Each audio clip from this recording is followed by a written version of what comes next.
What is up, ladies and gentlemen? Welcome back to the Brandon Coin YouTube channel, and today we're going to be taking a look at the Avalon Nano 3. This is the original 3, not the newer 3S. I feel like a lot of people are overlooking these, but they do have a little bit of a fatal flaw. So for people that don't know, this is a Bitcoin miner. It's a low power, 120 watts, so you could run it inside. It's not going to run your electric bill crazy, and it's not going to produce a bunch of heat. And you can mine with it on a pool and make a little bit, or you can mine with it solo and try to hit a solo Bitcoin block. So let me flip this screen around and we'll talk about some of the pros and cons of this unit and go from there. All right, guys, so first thing, shout out to DCE Miner. They sent this unit over for me to take a look at. And one thing that I was talking to them is I didn't even know these were still new and available as of filming, which is May 5th, 2025. But they do have these units in stock, brand new, available.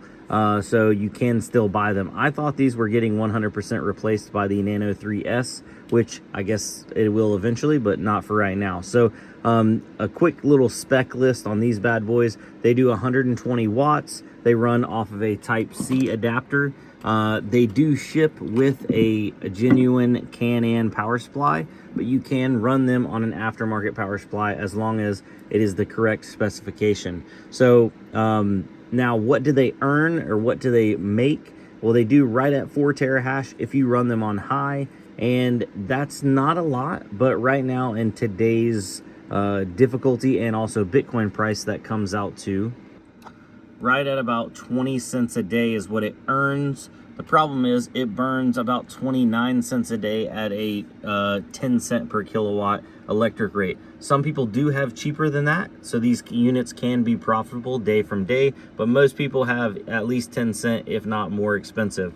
Now, what I'm using these devices for, and what a lot of people use these devices for, is solo mining. So that's where if you mine to your own node or a solo node, and then you solve a block and you get the full block reward, which is over 3 Bitcoin. Right now, with Bitcoin being north of $90,000, that's a lot of money. You'd get almost $300,000 for solving that Bitcoin block. Now, not going to sugarcoat it, the chances that you hit one of those Bitcoin blocks is less than a lottery or at a lottery's level. So obviously, tread with caution.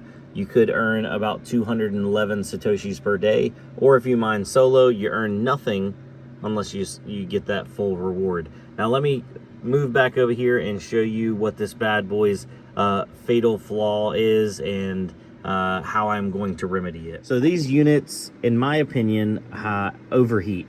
Well, maybe, this opinion shared by other people. I've had 5 of these.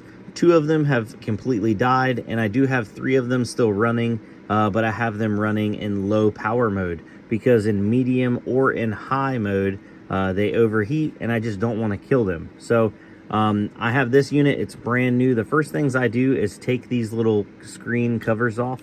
There's one that goes on the front and then one that goes on the back, just to let it breathe a little bit easier, to get that airflow through, because leaving these on just chokes out your machine that much more. Now, even with these screens on or off, this unit is still overheating. Let me bring up the dashboard and show you. All right, so after you've got your device and you set it up, and there's tons of guides online, you can just look up, Avalon Nano 3 setup. You can log into your device. This is the dashboard. It shows I'm mining a little over 4 terahash for the mining speed. My average is 3.8, but look at the temperatures.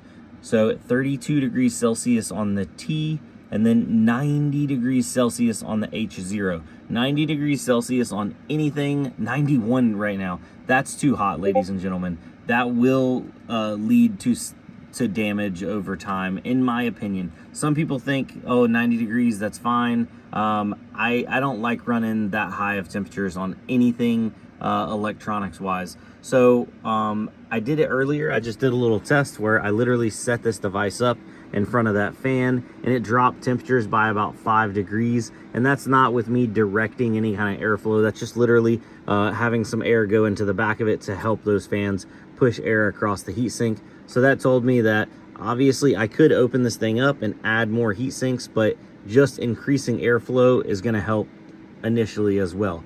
So I have a plan for that here in a second. Let me pause this and move the camera. All right, guys, so it's not scientific or technical, but you'll see the exhaust of the Nano 3 is right here, and I call this the hash box or the solo box. And if you open this up, I have a couple bit axes in there, and then I have the Nano right there, and we have an intake over here on this side, which has a server style fan, and it's pushing air in, and that air is going across those bit axes, going across a Mars lander, and then going through the actual Nano 3, which also has fans, and then it's coming out this side of the box. Now, obviously some of that air is warm, but not much. As that air is going through, I'm hoping that will make this unit run a little bit cooler, and it all kind of stays enclosed in there, out of the way, away from my cat, because my cat likes to mess with everything. So I'm gonna give this time to get burnt in and see what it gets saturated out to heat wise, and we'll check back. All right, guys, so I've given it 25 minutes, and it looks like we've settled out at 42C and 76. So oddly enough, I think this temperature came up slightly, 49C, but this one came down. So I don't know if that's just the temperatures equalizing, but we're not running over 80 degrees Celsius. In my opinion, 70 degrees Celsius, no problem. 80 degrees Celsius, getting a little warm.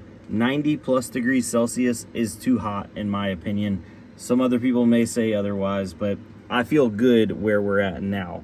So I do still have it running inside that box right there with my other solo miners. It kind of goes hand in hand with the solo miners, and I think I'm going to leave it running like that.